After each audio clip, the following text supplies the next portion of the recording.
Kahapon ay naglabas ng pahayag si Vice President Sara Duterte sa kanyang social media account ukol sa patuloy na pagkolekta ng pirma sa taong bayan na may kapalit na kabayaran.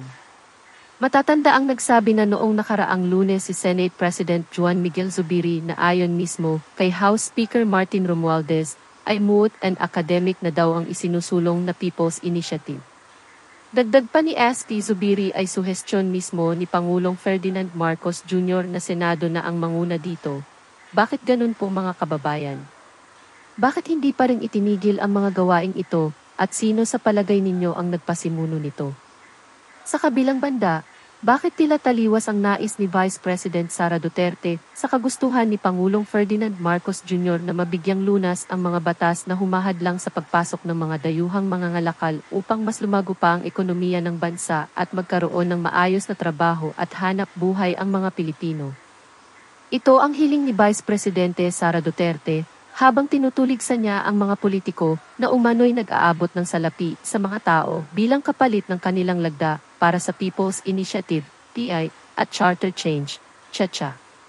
Sa kanyang pahayag noong Biyernes, Enero 19, ipinahayag ni Duterte na patuloy ang pera kapalit ng pirma para sa People's Initiative sa Davao City at iba pang lugar sa bansa.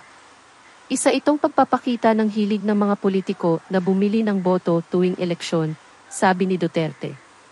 Ito ay pagsasamantala sa kahirapan ng ating mga kababayan at kawalan ng paggalang sa kanilang karapatan na magpasya ng malaya, walang takot, o impluwensya, gamit ang pera, dagdag niya. Ayon sa Vice Presidente, ang hakbang na ito ng mga politiko ay nagpapakita ng kanilang kawalan ng malasakit sa kalagayan ng mga karaniwang Pilipino. Para sa mga Pilipino, tandaan natin na ang kapalit ng suhol sa pirma para sa People's Initiative ay maaaring magdulot ng malalang epekto sa ating buhay, kalayaan, at kinabukasan, aniya. Samantala, iginiit din ni Duterte na ang patuloy na pagsusulong sa People's Initiative at Charter Change sa kabila ng kahirapan at kawalan ng katiyakan sa kapayapaan at kaayusan ng bansa ay isang masakit na indikasyon ng kabiguan na matukoy ang tunay na mga problema ng mga Pilipino at solusyonan ang mga ito. Bilang isang Mindanaoan, nababahala ako sa travel advisory na kamakailan ay inilabas ng pamahalaan ng Canada laban sa pagbiyahe sa ilang bahagi ng Pilipinas dahilan umano ng mga insidente ng krimen, terorismo, armadong sagupaan at kidnapping, sabi ni Duterte.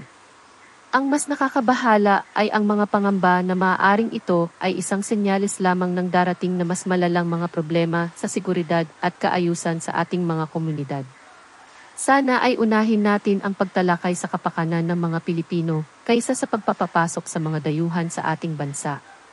Unahin muna natin ang Pilipinas.